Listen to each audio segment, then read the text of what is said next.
Without Timon and Pumbaa, Simba would have surely died. The comedic duo not only saved Simba from dying in the middle of the desert, but they play a huge role in Simba's character development throughout the first Lion King film.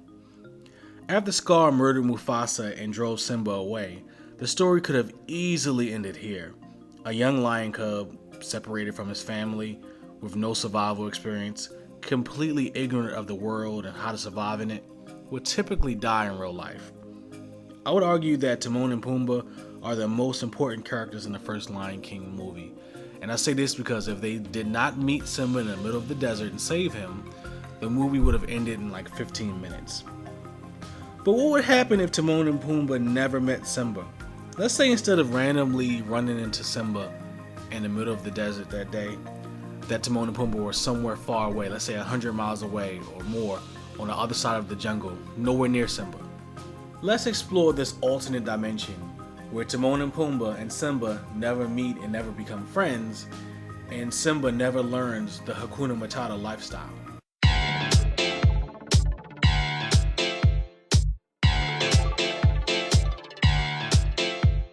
Before we begin the video, make sure that you go to our channel and click that subscribe button.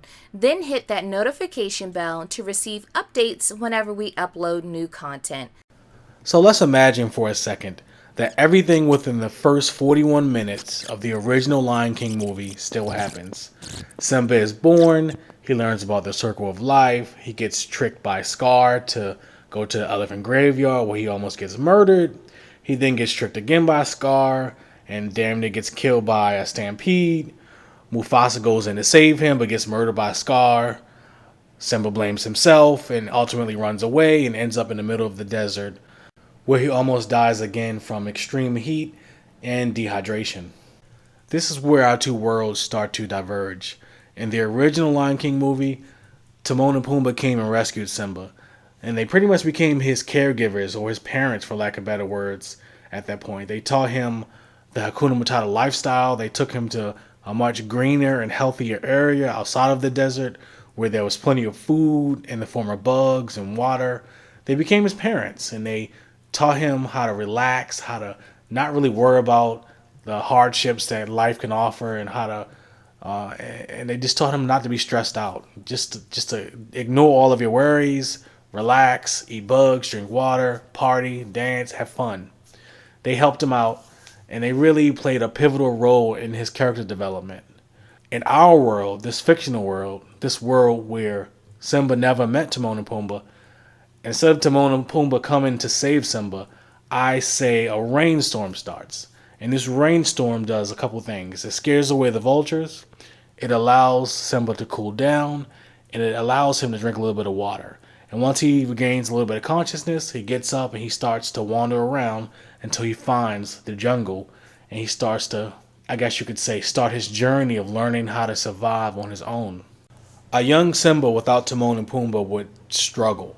He would struggle for weeks and weeks as he learned how to survive on his own. I think for the first couple of weeks, he would just pretty much be in starvation mode. He wouldn't know what to do. I think he would eventually learn how to hunt small animals like mice and then work his way up as he got a little bit older and time progressed and he got more skills. But for the first couple of weeks, maybe months, he would just be malnourished, underweight, damn near on death's door. I mean, just losing weight because he doesn't really know what to do. But eventually he would learn how to hunt small mice and small animals and work his way up. Mentally, he would be devastated. He would be destroyed. He's on his own for one. He doesn't have Timon and Pumbaa. He doesn't have that Hakuna Matata lifestyle which teaches you how to forget your worries and just relax and basically just be in this zen state where you're calm and you're having fun and you're chill. You're just in chill mode. He would never learn that. So mentally, he would be in a depressed. He would just be depressed all the time, because you have to remember that in his mind, in Simba's mind, he thinks that he killed his father, or he thinks that he's responsible for his father's death, and so that guilt, on top of being alone and no social interaction, he would be depressed and devastated. I think he might even go a little bit crazy, or maybe even full on crazy as time goes on and he continues to be alone. I think that a lot of the animals that he encounters would be completely afraid of him. One, because he's a lion, and the other and animals that aren't afraid of him would still be afraid of him because he's a lion and he's a smaller lion cub, which means that there's probably a larger lion around, or that's what they would think, and so they wouldn't bother him. I think a lot of animals would avoid him. Timon and Pumbaa were like rare exceptions. They were just crazy to even interact with a lion, even a cub. So they were rare. Other animals would avoid Simba like the plague. They would never even interact with him, and so he will always be alone. He would be alone and just wallowing in his own self pity and depression, and I mean, he would just be mentally devastated. And again, I think he would go crazy over time. Perhaps start talking to himself, maybe start seeing illusions. He would go crazy. I think that eventually he would run into Timon and Pumbaa as he got older and started to explore the jungle more. The problem with this is if he runs into Timon and Pumbaa in his current state as a, let's say, an older lion or just a lion that's crazy, I think he would honestly just kill Timon and Pumbaa. He would kill them and eat them. When they find prey, they kill it. I mean, if they can kill it, if it looks good and they can kill it, they're gonna eat it and they're gonna destroy it. And so he would just absolutely destroy Timon and Pumbaa on sight. He would eat both of them.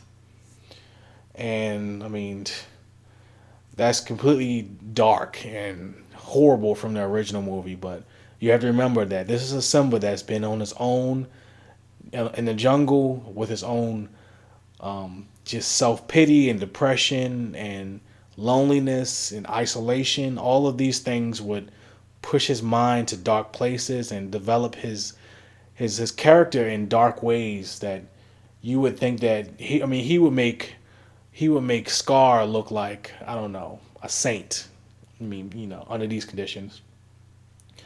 I think that as Simba got older, he would eventually run into Nala. Now, he might attack Nala on sight, just because he's just another animal and he doesn't know how to interact with other animals anymore without killing them because he's been on his own for so long. I think he would attack her. In the original Lion King movie, they had like a little fight scene, and then he recognized her. He realized this was Nala. I grew up with her. I think the same thing would happen, but after a much longer fight, I think that Simba would really, really, really hurt Nala, and possibly to the point where she would be on like death's door. I mean, but I think he would really hurt her because he would be in such a mental state of just of despair that he would just attack her without even thinking. I think that he would eventually think about what he's doing and look at her and make the connection that that's a cub that he grew up with after a while, and he would probably feel guilty and not know what to do. But I don't think he would kill her. I just think he would hurt her extremely bad. Nala, I mean, I don't even know how Nala would take this. She would be devastated that, you know, Simba would hurt her in this way. But I think eventually she will understand because he's been on his own so long, and he didn't recognize her. They're both older at this point, and so I think she would eventually forgive him. I think they would probably spend some time in the jungle as she heals, talking. I mean, Simba would have to relearn how to interact with other animals without just being on defense mode or attack mode and killing them. But I think eventually, after a while of being together, he would kind of calm down and he would start to talk to her and they would start to reminisce. And you would have similar events that happen in the first Lion King movie where they really connect and really start to fall in love again. Although I think this version of Simba will be radically different. He would be just completely crazy, like just a warrior in a sense. Like he would be very vicious and very protective and territorial of Nala and everything. So I think Nala would eventually convince him to go back to Pride Rock, and she would tell him the situation. Scar's in charge. He's destroying the homeland. He's not really respecting the circle of life. And I think that once Simba goes back, I think he would absolutely obliterate Scar. We're talking about a Simba that's been in the wild, fighting on his own, surviving on his own for years. Scar's been basically living a life just lounging around, doing nothing.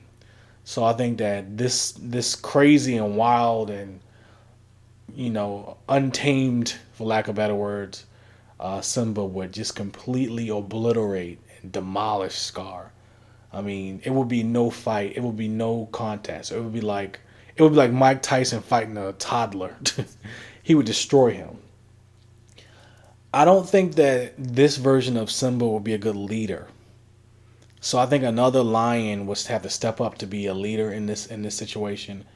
I think maybe a female lion would take the mantle and take charge and be in charge of the kingdom for a while. But I think that this version of Simba, with all these deep wounds and scars, mentally and probably physically as well, from fighting in the jungle, he wouldn't be fit to be a leader. He would be nowhere fit to be a leader. He would just be, it would take him a very long time to figure out how to even deal with other lions socially, and to learn the ins and outs of being within a society again, and it just wouldn't work for him to be a leader. But those are my thoughts on what would happen if Simba never met Timon and Pumbaa. Let me know your thoughts below, leave your comments below, and have a great day.